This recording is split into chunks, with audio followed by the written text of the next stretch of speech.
Hello दोस्तों, कैसे हैं आप सब। आशा और उम्मीद करता हूं कि आप सब अच्छे होंगे और अपनी तैयारी में एकदम अच्छे तरीके से लगे होंगे। दोस्तों, अभी पिछले संडे को जो उत्तर प्रदेश लोक सेवा आयोग द्वारा समीक्षा अधिकारी और सहायक समीक्षा अधिकारी का प्री का पेपर कराया गया, तो कुछ ही अंतराल के बाद आयोग ने उसकी आंसर की जारी कर दी। अब उस ऑफिशियल आंसर की के हिसाब से आप सभी ने अपना अपना मिलान तो कर ही लिया होगा और अपने आप को जज कर लिया होगा कि आपके कितने नंबर आ रहे हैं मिलाने के बाद।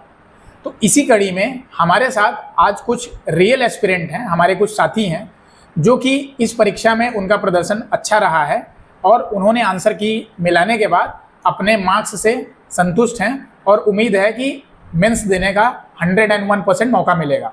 और कुछ साथी उसी में से ऐसे भी हैं जो कि एक दो बार मेंस लिख भी चुके हैं, जैसा कि आप लोअर पीसीएस का हो गया, फिर पीसीएस जो उत्तर प्रदेश आयोग आपका कराता है उसमें हो गया, और समीक्षा अधिकारी का भी मेंस एक दो लोग इसमें से पिछली बार लिख चुके हैं। ठीक है दोस्तों, तो अब इस कड़ी में मैं आज आपको रूबरू कराऊंगा, हमारे 3 एस्पिरेंट हैं यहाँ पे साथ में, इनसे कि आखिर इनकी क्या कुछ स्ट्रेटजी रहने वाली है इस मेंस के लिए, ताकि मेंस आराम से क्लियर हो जाए और हमारे जो भी एस्पिरेंट हैं, हमारे जो भी दर्शक हैं, उनको भी इससे कुछ न कुछ हेल्प हो सके और हेल्प मिल सके, ताकि वो भी इनकी तरह अपनी तैयारियों को और बेहतर तरीके से कर सकें। ठीक है दोस्तों, तो अब हमारे साथ हमारी पहली साथी हैं, आप अपना परिचय दें प्लीज़। मेरा नाम कोमल ओझा है और मैं बेसिकली प्रतापगढ़ की रहने वाली हूँ, लेकिन मेरी स्कूलिंग और मेरा ग्रेजुएशन प्रयागराज से हुआ है। ठीक है कोमल, तो अब मैं आपसे ये जानना चाहूँगा कि क्या ये आपका समीक्षा अधिकारी वाला पहला अटेम्प्ट था या इसके पहले भी आप पेपर दे चुकी हैं? नहीं, ये 2023 वाला है, मेरा पहला अटेम्प्ट था। और एक इस जो 2023 था वो क्या होता है 21 था। नहीं, हाँ, जो 2021 में भी मैंने सोचा था, बट उस टाइम हम लोगों की एज नहीं थी, तो ये मेरा पहला था। ठीक है कोमल जी, अब एक चीज़ ये बताइए, ऑफिशियल आंसर की के बाद मिलाने के बाद आपके कितने नंबर बन रहे हैं? देखिए, अभी तो जो पहले मतलब लोग कोचिंग वगैरह की बता रहे थे तो उससे सबके नंबर अच्छे बन रहे थे, लेकिन जब ऑफिशियल आ गई तो सबके नंबर कम बनने लगे, तो मेरे भी 131 बन रहे हैं। अच्छा, 131 आपके हैं, तो आप यूआर कैटेगरी से हैं, तो 131 में आपको क्या लगता है कि आपको मेंस देने का मौका मिलेगा या नहीं मिलेगा? होपफुली लगता है ऐसा है। ठीक है, अब कोमल जी ये बताइए कि आपने कैसी तैयारी की प्री की और आपकी क्या कुछ स्ट्रेटजी रहने वाली है मेंस के लिए? प्री के लिए हम लोगों ने पीवाईक्यूज़ का बहुत सहारा लिया। घटना चक्र के जितने भी सब्जेक्ट थे हम लोगों ने सब उसको लगाया और काफ़ी एनालाइज किया। उसके बाद हम लोगों ने अपने सब्जेक्ट को मजबूत करने के लिए और भी मतलब स्पेसिफिक बुक्स पढ़ी। जैसे साइंस के लिए मैंने लूसेंट पढ़ा, हिस्ट्री के लिए मैंने स्टडी आईक्यू से नोट्स बनाए, और इकोनॉमिक्स के लिए भी मैंने स्टडी आईक्यू से ही नोट्स बनाए हैं। तो ये ऐसे हम लोगों ने पढ़ा। मतलब आपका जो ये प्रिपरेशन का फेज है, हम कह सकते हैं कि आपने ऑनलाइन एंड ऑफलाइन का पूरा कंबाइंड रिसोर्स को यूटिलाइज किया। हाँ। अब एक हर एस्पिरेंट आजकल जो भी है, चाहे तैयारी कर रहा है, चाहे वो रेलवे ग्रुप डी से लेकर बड़े बड़े एग्जाम्स तक, टेक्स्ट बुक का नाम बहुत प्रचलित है। तो मैं आपसे ये जानना चाहूँगा, टेक्स्ट बुक ने आपकी तैयारी में कितना कुछ योगदान दिया? लास्ट टाइम पता है, पहले मैं इतना ज़्यादा टेस्ट वगैरह नहीं देती थी, लेकिन लास्ट टाइम बल्कि मैंने बाहर टेस्ट सीरीज ज्वाइन की थी जीएस वर्ल्ड में। तो लेकिन मेरा उससे थोड़ा सा समय ख़राब होता था आने जाने में। लास्ट टाइम में इतना टाइम नहीं रहता है आपके पास कि आप इतना टाइम निकालें अपने लिए। तो लास्ट टाइम मैंने टेक्स्ट बुक से ही बहुत सारे टेस्ट दिए, खासकर हिंदी के मैंने बहुत सारे टेस्ट लगाए। जब मेरे पास लास्ट मोमेंट पे समय नहीं बचता था तो मैं पढ़ने का भी मन नहीं कर रहा है डर की वजह से, तो टेस्ट लगा लेते थे। तो इट मीन्स हम कह सकते हैं कि टेक्स्ट बुक ने आपकी भी तैयारी में एक अच्छा खासा रोल प्ले किया है। बिल्कुल बिल्कुल, लास्ट मोमेंट के लिए टेक्स्ट बुक बहुत अच्छा है। अच्छा, एक चीज़ आपसे पर्सनली मैं ये जानना चाहूँगा कि आपने कभी, आपको इस तैयारी के दौरान ऐसा कुछ लगा कि यार बंद कर देते हैं, अब मेरे से ऐसा नहीं हो पाएगा, या डीमोटिवेशन टाइप का कुछ फील हुआ? ऐसा तो रोज होता था मेरे साथ। ऐसा मतलब एक दिन भी नहीं होता था कि मुझे ऐसा लगता था कि मेरा तो बस हो जाएगा। मुझे तो ऐसा रोज ही लगता था कि मेरा नहीं होगा। लेकिन इससे बचने के लिए ना सबसे अच्छा एक उपाय है कि आपका जो एटमॉस्फेयर है, आपके जो आसपास के दोस्त हैं, आपके फैमिली मेम्बर हैं, वो सपोर्टिव होने चाहिए। मेरी इस प्रिपरेशन में या फिर जब मैं डीमोटिवेट होती थी तो उसमें मेरे जो दोस्त हैं ना, उन लोगों ने मेरा बहुत सपोर्ट किया है। तो 1-2 दोस्त आपके पास ऐसे होने चाहिए जो आपके लिए, जो आपकी मतलब पॉजिटिव अप्रोच को जानते जी, जी, हैं। जी। आप जब कभी गिर रहे हैं तो वो आपको उठाने में उसका बहुत बहुत हाथ होता है। इट मीन्स कि फैमिली और फ्रेंड्स का सपोर्ट हाँ। आपके, जब आपका बैड टाइम होता है या डिमोटिवेशन फील होता है, तो वहाँ पे बहुत ज़्यादा रोल प्ले करता है। क्योंकि वो आपको अच्छे से जानते हैं। कभी-कभी हम अपने पे डाउट करते हैं पर जी, जी। उन्हें पूरा भरोसा होता है। ठीक है कोमल जी, अब एक चीज़ लास्ट आपसे जानना चाहूँगा कि किन किन सब्जेक्ट में आपको आपकी प्री के तैयारी के दौरान लगा कि ये मेरे कमज़ोर हैं या इसमें मेरे कम नंबर आ सकते हैं, और फिर उसमें आपने कैसे सुधार किया कि उसमें आपके सबसे अच्छे नंबर बन गए? हाँ, अब जैसे मेरा क्या था कि जीएस बैकग्राउंड था मेरा शुरू से, तो मुझे जीएस के लिए डर तो सबको लगता है, पर जीएस या हिंदी के लिए मुझे इतना नहीं डर लगता था जितना मुझे रीजनिंग या मैथ के लिए लगता था। उसके लिए मैंने इतनी कुछ खास तैयारी भी नहीं की थी, लेकिन लास्ट मोमेंट में जैसे आप कभी परेशान हैं या फिर नहीं मन लग रहा पढ़ने में, तो आप दोस्तों से बात कर रहे हैं, तो बात में ही आप कोई क्वेश्चन डिस्कस कर सकते हैं, या तो फिर पार्टिकुलर केवल उसी का टेस्ट दे दीजिए, पीवाईक्यू देख लीजिए। मैंने तो बस इतना ही किया था। मेंस में आप क्या कुछ करने वाली हैं मेंस की तैयारी के लिए, और हमारे एस्पिरेंट्स को आप क्या सलाह देंगे कि मेंस ऐसे तैयार करो या इस तरीके से आप करोगे तो आपका हो जाएगा? सबसे पहले तो मैं एनालाइज करूँगी चीज़ों को, पीवाईक्यू देखूँगी। बहुत सारे सर लोगों ने वीडियो बनाया है, कुछ बातें सबकी अच्छी होती हैं, तो उन सारी चीज़ों को लेके मैं, अमरनाथ सर सभी जानते हैं, हिंदी के बहुत अच्छे सर हैं, तो जी, मैं जी। अमरनाथ सर की बैच लूँगी, उससे अपनी पढ़ाई शुरू करूँगी। और जीएस के लिए आप क्या कुछ करने वाली हैं? जीएस के लिए जैसे हम लोग कर रहे थे, बस सेम चीज़ है, शॉर्ट नोट्स बनाना है, शॉर्ट नोट्स बना के बस रिवीजन करना है, टेस्ट देना है। अच्छा, और बस तो ये आपकी स्ट्रेटजी रहने वाली है। तो मतलब प्रीवियस ईयर को पूरा सॉल्व करना है और जो आपकी कमियां हैं उसको सुधारते हुए मान के चलिए कि पूरा सिलेबस कवर करना है। टेस्ट ज़्यादा से ज़्यादा टेस्ट देना है और एनालाइज करना है। ठीक है कोमल जी, धन्यवाद आपका। दोस्तों, अब हमारे साथ एक हमारे दूसरे साथी हैं, आप अपना परिचय दीजिए प्लीज़। मेरा नाम शिव शंकर कुमार है और मैं यहीं इलाहाबाद का रहने वाला हूं, और मैंने पोस्ट ग्रेजुएशन किया है इलाहाबाद स्टेट यूनिवर्सिटी से। ठीक है शिवशंकर जी, अब मैं आपसे ये जानना चाहूँगा कि जो ऑफिशियल आंसर की आई उसके बाद आपके प्री में कितने नंबर बन रहे हैं? मेरा ऑफिशियल आंसर की से मैच करने के बाद 145 नंबर बन रहे हैं। अच्छा, तो आपके मतलब काफ़ी अच्छे नंबर कहे जा सकते हैं जी। तो आप 101% श्योरिटी के साथ कह सकते हो कि आप मेंस लिखने ही वाले हो। जी हाँ जी। तो प्री में क्या कुछ कमियां रह गई या प्री की तैयारी आपने कैसे कुछ की, वो पहले आप बताएं। प्री की तैयारी के लिए हम एक्चुअली मैं बिगिनर रहा हूँ। ये मेरा पहला एग्ज़ाम था जिसको मैंने दिल से दिया, जिसको देना था, और इसमें टारगेट बना के सारे सब्जेक्ट, जो हिस्ट्री हो गए, ज्योग्राफी हो गए, पॉलिटी हो गए, सबके लिए अलग अलग मैंने वीडियोस से नोट्स बनाए, और लास्ट में घटना चक्र से जितने भी प्रीवियस ईयर क्वेश्चन होते हैं आयोग के द्वारा पूछे गए, सभी स्टेट आयोग होते हैं, उस पर कमांड किया और घटना चक्र के भी शॉर्ट नोट्स बनाए, ताकि लास्ट टाइम क्विक रिवीजन किया जा सकते, हफ्ते दिन में सारे सब्जेक्ट के बेहतरीन रिवीजन हो सकते थे। इट मीन्स कि आपने भी कोमल की तरह ऑनलाइन और ऑफलाइन रिसोर्सेज को बड़ी ही खूबसूरती तरीके से आपने कंपाइल करके एक बढ़िया कंटेंट तैयार किया और उस कंटेंट को नंबर ऑफ टाइम्स रिवाइज किया। बिल्कुल। अब आप ये बता पाएंगे क्या कि कौन कौन से सब्जेक्ट आपके ज़्यादा मजबूत थे और कौन से सब्जेक्ट आपके कमज़ोर थे, जहाँ पे मेहनत करके आपने उसको सुधार किया? मेरा सबसे वीक सब्जेक्ट में अगर बोलूँ तो अभी से 2 महीने पहले लगभग मेरा इकोनॉमिक्स सबसे वीक सब्जेक्ट। मैंने कई बार क्लास किया, समझने की कोशिश किया, बुक से भी पढ़ा, लेकिन नहीं आता था। लेकिन फाइनली लास्ट में मुझे, मेरी एक दोस्त है बहुत अच्छी, उसने सजेस्ट किया मुझे कि स्टडी IQ, उसमें एक सर है मनोज सर, इकोनॉमिक्स बहुत बेहतरीन पढ़ाते, उनको मैंने फॉलो किया। लगभग 15 दिन की क्लास उनकी मैंने की और इकोनॉमिक्स पे मेरी बहुत अच्छी पकड़ बन गई। और उसके अलावा पॉलिटी पे बहुत अच्छी पकड़ है, साइंस पे भी है, हिस्ट्री पे थोड़ा कम है बोल सकता हूँ जो इन लोगों की अपेक्षा, लेकिन अच्छी ठीक ठाक पकड़ है सारे सब्जेक्ट पे। हिंदी का एक अच्छा खासा रोल है यूपी के जो भी एग्जाम होते हैं। बिल्कुल। तो हिंदी को कैसे आपने टैकल किया, और जो 60 नंबर का प्री में हिंदी आया हुआ था उसमें आपके कितने नंबर बने हिंदी में? हिंदी में मेरे 60 में से 54 नंबर बन रहे हैं। मैंने हिंदी के लिए सिर्फ एक आदित्य पब्लिकेशन की बुक आती है आरओ स्पेशल के लिए, जी, उसमें जी। 6 टॉपिक हैं, 6 टॉपिक के ही लिखा है। उसको मैंने कई बार मल्टीपल टाइम रिवीजन किया और लगभग जैसे रट सा गया। तो अच्छा। उतने में से 60 में से बस मुझे 2 क्वेश्चन नहीं आ रहे थे और 1-2 क्वेश्चन मेरी बाय मिस्टेक गलती हो गए। बाकी वो मैं सजेस्ट करूँगा बहुत बेहतरीन उस बुक को। शिवशंकर जी, अब एक बात आप ये बताइए कि जैसा कि मुझे पता चला है कि जो यूपी पीसीएस का पिछला वाला पेपर था, वहाँ पे आपको मेंस देने का मौका मिला था। जी, जी। तो वहाँ पे आपने मेंस को कैसे दिया और मेंस में क्या कुछ आपका प्रदर्शन रहा? एक्चुअली मेरा टारगेट ही आरओ एग्ज़ाम था, तो इसलिए पीसीएस क्योंकि उसी सिलेबस पे है तो मैं पीसीएस प्री दे दिया था और उसमें मेरा सिलेक्शन हो गया था, मुझे मेंस लिखने का मौका भी मिला।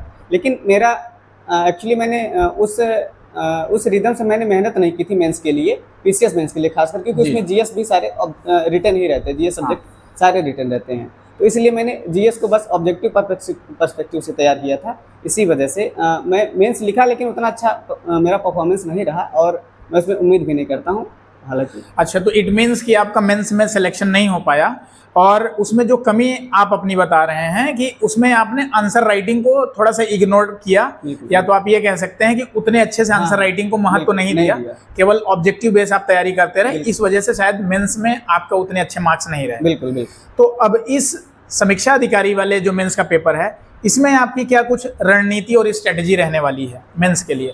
समीक्षा अधिकारी के मेंस के लिए तो जीएस सब्जेक्ट जो है वो तो सारे ऑब्जेक्टिव ही रहेंगे और वो जो प्री जैसा था वैसा ही रहेगा। हो सकता है लेवल थोड़ा हार्ड हो, तो उसके जी। लिए थोड़ी और एफर्ट्स करेंगे, मेहनत करेंगे, मल्टीपल टाइप रिवीजन करेंगे, कॉन्सेप्ट क्लियर करेंगे। बाकी रही इसमें निबंध आता है रिटन टाइप का, तो वो उसके लिए अमरनाथ सर हिंदी पढ़ाते हैं, उनका निबंध और हिंदी के जो 100 क्वेश्चन है और प्लस 60 क्वेश्चन जो प्री एग्ज़ाम में थे, जी। वो 60 नंबर के सेम रहेगा। तो उन्हीं से तैयारी कर रहा हूँ निबंध लिखने के लिए। बाकी प्री मतलब आपका ये है कि हिंदी में केवल निबंध लेखन या तो फिर लेटर राइटिंग लेखन, जो इस तरीके से चीजें हैं, जी। केवल हिंदी में है, बिल्कुल, बाकी बिल्कुल। जीएस सेक्शन में आपका डिस्क्रिप्टिव नहीं है। नहीं है। ठीक है, तो मतलब आप उसी को नंबर ऑफ टाइम्स जीएस को रिवाइज करेंगे बिल्कुल, ऑब्जेक्टिव बेस, बिल्कुल। और अमरनाथ सर से आप प्रैक्टिस करेंगे, पढ़ेंगे उनसे और आंसर राइटिंग की अपनी प्रैक्टिस हाँ। करेंगे। बिल्कुल। अब वही एक सवाल जो कि रिपीट होगा आपसे कि इस तैयारी के दौरान आपको कितनी बार डीमोटिवेशन फील हुआ और इस डीमोटिवेशन में अपने आप को आपने कैसे मोटिवेट किया? तैयारी के दौरान अक्सर सबको डिमोटिवेशन होता है, क्योंकि उसमें टाइम कितना लगेगा इसका कोई लिमिट नहीं रहता। जी। तो इसमें कई बार होता है, डिमोटिवेट होते हैं। तो ऐसे टाइम में 1-2 अच्छे दोस्त हैं, क्लोज हैं, उनसे बात करके फिर अच्छा लगता है। उसके बाद उनसे मिल लेना या फिर और जैसे कुछ उसी टाइम जैसे बात किए, डिमोटिवेट है, चलो भाई टेस्ट देते हैं, कोई सा टेस्ट दिए, फिर नंबर अच्छे आने लगे तो उसमें मोटिवेशन आने लगता है, फिर पढ़ने में कंटिन्यूटी बन जाती है। ठीक है शिवशंकर जी, आपको हार्दिक शुभकामनाएं आप दोनों कैंडिडेट्स को आने वाले मेंस के लिए। अब हमारे साथ एक कैंडिडेट हैं जो कि हमारे इस प्लेटफॉर्म पे जीएस के टीचर भी हैं और अच्छा खासा ज्ञान भी इनको जीएस फील्ड में है और पिछले 1-2 मेंस ये लिख चुके हैं। जैसा कि आपका यूपी का जो लोअर पीसीएस का एग्ज़ाम होता है, इन्होंने मेंस लिखा, और पिछली बार की समीक्षा और सहायक समीक्षा अधिकारी का भी मेंस ये लिख चुके हैं और पीसीएस में भी एक बार इनको मेंस लिखने का मौका मिला है। ठीक है, तो अब मैं इनसे आपको रूबरू कराऊँ। तो अमित जी, अब आपसे मैं जानना चाहूँगा कि प्री का जो ऑफिशियल आंसर की है उसके बाद आपके कितने नंबर बन रहे हैं? देखिए, प्री का मैं आयोग द्वारा जो आंसर की आई थी उसको मिलाने के बाद मेरा 139-40 के आसपास नंबर बन रहे हैं। अच्छा, तो अब ये बताइए कि आपकी क्या कुछ योजना थी प्री में और क्या कुछ योजना आपकी मेंस के लिए रहने वाली है, क्योंकि आपको मेंस का मौका तो मिलने ही वाला है अगर 140 नंबर आपके हैं तो। देखिए, योजना की बात है तो मैं ग्रेजुएशन यानी कि ग्रेजुएशन और पीजी करने के बाद मैं जब से इस फील्ड में तैयारी में लगा हूँ, मेरी पूरी पढ़ाई जो हुई है ग्रुप डिस्कशन जिसे कि जीडी कहते हैं, उसी के माध्यम से मैं पढ़ा। इसमें होता क्या है, हम लोग लगभग 30 से 40 लोग रहते हैं, 1-2 टॉपिक निर्धारित कर दिया जाता है, उसी पे जो भी विद्यार्थी हैं 20-25 जितने भी टॉपिक टाइम रहता है प्रश्न दिए जाते हैं और उसी का पूरा व्याख्या और उसी पे हम लोग मूल्यांकन करते हैं और चर्चा करते हैं। मेरी जो तैयारी का मेन है, मतलब जहाँ से मैं तैयारी किया हूँ, यही मेरा ग्रुप डिस्कशन सबसे प्रबल पक्ष रहा है और मेरे को जितना थोड़ा बहुत जो कुछ भी आता है उसमें 90% से अधिक योगदान ग्रुप का रहा है। तो ग्रुप डिस्कशन तो आपने बताया, अब एक चीज़ ये बताइए हमारे एस्पिरेंट्स को कि ग्रुप डिस्कशन आप पिछले कितने सालों से या कितने दिनों से कर रहे हैं? मैं ग्रुप डिस्कशन की बात है तो मैं लगभग 2017-18 से लगातार यह कर रहा हूँ। हालांकि मैं फाइनल तक नहीं गया, हमारे जितने भी साथी थे अधिकांशतः लगभग 50 से अधिक ग्रुप के माध्यम से यूपीपी हो गया, जीडी हो गया, इधर पीसीएस तक के भी लड़के बने हैं, ठीक है ना। तो ग्रुप से ही मैं पढ़ता हूँ।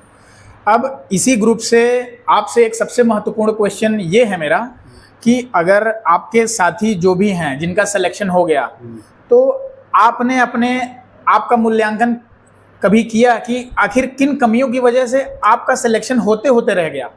देखिए, थोड़ा बहुत लापरवाही की वजह से एक दो, और कुछ आयोग की भी मंशा ऐसी रहती है। जैसे इसी बार को देखा जाए तो आयोग ने लगभग 7 से 8 प्रश्न एकदम गलत दे दिए हैं, या आयोग की भी ऐसी। अभी होता क्या है, कभी कभी ऐसे प्रश्नों को हटा दिया जाता है तो जो रियल एस्पिरेंट हैं, पढ़ने वाले हैं, उनका नंबर ऑटोमेटिक कम हो जाता है, और जो कुछ तुक्का वीर होते हैं उनका नंबर 1-2 नंबर बढ़ जाता है, वहाँ से छंट सकते हैं। और कुछ लापरवाही रही है, जैसा कि मैं नोट्स थोड़ा कम बनाता हूँ, ग्रुप के ही माध्यम से रहता है, इस वजह से शायद यह मेरा रुक रहा है। अच्छा, अब एक चीज़ ये बताइए, तो आपके बताने के अनुसार क्या मैं ये कह सकता हूँ कि लक बेस्ड भी सिलेक्शंस होते हैं? लक कह सकते हैं, जैसे सिलेक्शन नहीं हुआ, फाइनल तक मैं जा रहा हूँ, लगभग अब तक मैं 18 लक बेस्ड फैक्टर कह सकते हैं, क्योंकि मैं कई मेंस देता हूँ, लगभग 18-20 एग्जाम हो गया, नहीं हो रहा है, तो लक कह सकते हैं। और थोड़ा बहुत लापरवाही भी कहा जा सकता है। दोनों का काम्बो है, मिश्रण है, न केवल लक कहा जा सकता है, और तैयारी में थोड़ा बहुत कहीं ना कहीं कमी रह रही है, जिसको मैं पकड़ने में अभी तक नाकाम हो रहा हूँ शायद। तो उसमें एक चीज़ ये बताइए कि जैसे लक और जो आपने कहा कि एक लापरवाही, उसमें आपको क्या लगता है कि मतलब ज़्यादा योगदान किसका था? लक की वजह से नहीं नौकरी मिली या तो लापरवाही की वजह से नौकरी नहीं मिली? 50-50 कहा जा सकता है, क्योंकि इसका रियल में मूल्यांकन करना वास्तव में असंभव है कि क्या लक है या फिर तैयारी नहीं है, क्योंकि पेपर निकल रहा है तो तैयारी को भी दोष नहीं दिया। तो अमित जी, अब आप एक हमारे एस्पिरेंट्स को ये बताइए कि आपकी क्या कुछ स्ट्रेटजी, प्लानिंग और रणनीति रहने वाली है मेंस के लिए? देखिए, जो रणनीति प्री का था वही मेंस का भी है। ग्रुप के ही माध्यम से तैयारी हो रही है, और अभी भी हम ग्रुप देने के बाद ही आपको इंटरव्यू दे रहे हैं, ठीक है ना। तो वहीं चलेगा। इसमें देखिए, बात करेंगे जीएस की, तो मेंस में 120 जो जीएस आएंगे वो आपके ऑब्जेक्टिव ही रहेंगे। 60 नंबर का आपका हिंदी भी ऑब्जेक्टिव है, और बाकी जो मेंस है लिखने वाला है उसमें निबंध है, ठीक है ना, ये सब है। तो उसको मैं घर पे लिखने का अभी से अभ्यास कर रहा हूँ। बाकी जो मेंस है यानी कि जो ऑब्जेक्टिव है उसकी योजना वही है कि ग्रुप के माध्यम से जितने भी हैं साथ में तैयार किया जाएगा। अब इसमें जो सिलेबस का आपने अभी चर्चा किया, तो मेंस के बाद क्या आपका इंटरव्यू भी है या केवल मेंस तक है? नहीं, आरओ और लोअर के किसी भी एग्जाम में इंटरव्यू नहीं है। खाली इसमें यह जो पेपर हुआ है यह भी केवल क्वालिफायर है, यानी कि इसके भी मार्क्स नहीं जुड़ेंगे। आपका जो मेरिट बनेगा वह फाइनल मेरिट से ही आपको सिलेक्शन मिलेगा। ठीक है, तो अब लास्ट में आपसे ये जानना चाहूँगा कि जो एग्जामिनेशन आप लोग देते हैं, रियल एस्पिरेंट्स हैं, एग्जामिनेशन का जो प्रेशर होता है, कभी कभार ऐसा कुछ लगता होगा कि इसका गोला या इसका ओएमआर उसमें भर दिया, उसका इसमें भर दिया, तो 1-2 गलतियां करने के बाद उस चीज़ को कैसे हैंडल करते हैं एग्ज़ाम में? देखिए, इसमें मैं यही कहूँगा कि आदमी डूबता वहीं है जहाँ पानी कम होता है। अर्थात कभी कभी कुछ ऐसे सरल प्रश्न होते हैं जो कि हम लोग ओवर कॉन्फिडेंस में या अनजाने में, कभी कभी ऐसा हो सकता है कि यह बी होगा किसी होगा, तो ऐसे लगभग 4-5 गलतियां हमसे होती है, और मुझे उम्मीद है सबसे होती है। और दूसरा एक है, कभी कभी जो प्रेशर प्रश्न दिया जाता है उसमें क्वेश्चन टैग जो दिया रहता है उसमें लगा रहता है नहीं, तो उस नहीं को न पढ़ने की वजह से भी हम लोग के 1-2 प्रश्न ऐसे भी गलत होते रहते हैं। तो आप ओवरऑल ये कहना चाह रहे हैं कि सिली मिस्टेक्स का भी बहुत बड़ा रोल हो जाता है सिलेक्शन और रिजेक्शन में? हाँ, ये बिल्कुल सही है। सिली मिस्टेक की वजह से मैं दूसरे को तो नहीं कह सकता, मैं इसका खुद भुक्तभोगी हूँ। हर एग्जाम में ऐसे 2-4 प्रश्न अमूमन तो गलत हो ही जा रहे हैं। तो अब आने वाली परीक्षाओं में जो आपका मेंस है या बाकी जो भी एग्जाम आप देंगे, तो उसमें आप इन सिली मिस्टेक्स को कैसे ओवरकम करेंगे? देखिए, ये सब तभी कम होगा जितना आप घर पे स्व मूल्यांकन करेंगे। टेस्ट दें, या तो आप घर पे टेस्ट दें या किसी कोचिंग संस्थान में देंगे, तो वहाँ पे लगभग जब बच्चे ज़्यादा होते हैं तो वहाँ तभी आप कमी पकड़ सकते हैं। अदरवाइज ये कमी, जब तक आप टेस्ट नहीं देंगे, मूल्यांकन नहीं करेंगे, रीचेक नहीं करेंगे, तब तक ये कमी सब जाती नहीं है। तो अब लास्ट में आप हमारे सभी एस्पिरेंट्स को क्या कहना चाहेंगे कि किस तरीके से तैयारी किया जाए ताकि मेंस में अच्छा से अच्छा नंबर लाया जाए? तैयारी का वही सिस्टम है, हर लोग के पढ़ने के तरीके अलग हैं। सबसे बड़ी बात यह है कि आपको नया याद हो या न हो, कोशिश ये करनी चाहिए विद्यार्थियों को पुराना न भूलें। और इसके लिए आप घर पे पढ़ें, साथ ही साथ अगर आपके एक दो मित्र जो हैं कि रियल एस्पिरेंट जो पढ़ने वाले हैं, जो टॉपिक में आपको डाउट लग रहा है, अगर टॉपिक वाइज कोर्स दे के निर्धारित करके उस पर चर्चा करेंगे तो निश्चित तौर पे आपकी तैयारी बेहतर होगी। और आप ये भी जानते हैं कि जब हम कोई बात या प्रश्न सुनते हैं तो सुनने वाला जल्दी से भूलता नहीं है। तो इट मीन्स आप ये कहना चाहते हैं इन शॉर्ट कि ग्रुप डिस्कशन का जरूर आप कहीं ना कहीं उसका योगदान है और हर किसी को इसका सहारा या तो इसकी हेल्प लेनी चाहिए या ग्रुप डिस्कशन करना चाहिए। यदि आप भूल रहे हैं, बार बार आपको दिक्कतें आ रही हैं, तो ग्रुप डिस्कशन से बेहतरीन माध्यम कुछ नहीं हो सकता है, क्योंकि मैं इसका खुद मैं कर रहा हूं और हमारे साथी भी इसी के माध्यम से सेलेक्टेड हुए हैं। ठीक है अमित जी, धन्यवाद आपका। तो दोस्तों अभी आपने देखा कि हमारे 3 साथी और रियल एस्पिरेंट हैं जो कि अभी इस समीक्षा और सहायक समीक्षा अधिकारी वाले पेपर में इनके अच्छे मार्क्स आए हैं और इन तीनों ने अपनी अपनी रणनीति और स्ट्रेटजी बताई। किसी का कॉम्बिनेशन ऐसा कुछ था कि ऑनलाइन ऑफलाइन को बढ़िया से कंबाइन करके एक अपना खुद का नोट्स बनाया जाए, उस रणनीति को भी बहुत सारे लोग फॉलो करते हैं। फिर एक लोग का ये कहना था कि हम टेस्ट ज़्यादा से ज़्यादा मारें ताकि हमारी कमियां दूर हो सकें, और एक हमारे एस्पिरेंट का ये कहना था कि आप ग्रुप डिस्कशन के माध्यम से भी अपनी तैयारी को मजबूत कर सकते हैं और अपनी कमियों में सुधार ला सकते हैं। ठीक है दोस्तों, तो हमारे इन सभी रियल एस्पिरेंट्स की जो स्ट्रेटजी थी आप सबको कैसी लगी, आप सब कमेंट बॉक्स में अपनी राय, प्रतिक्रिया और सुझाव अवश्य दें। और अगर यह वीडियो आपको अच्छा लगा हो तो प्लीज़ लाइक करना ना भूलें, और साथ ही साथ जो भी हमारे भाई बंधु मित्र यार इस चैनल पर नए हैं, चैनल को सब्सक्राइब करना ना भूलें और अपने सभी दोस्त यार मित्रों में शेयर करना ना भूलें, ताकि इसी तरह की इम्पोर्टेंट वीडियोस हम आप सबके लिए लाते रहें। ठीक है दोस्तों, धन्यवाद, जय हिंद।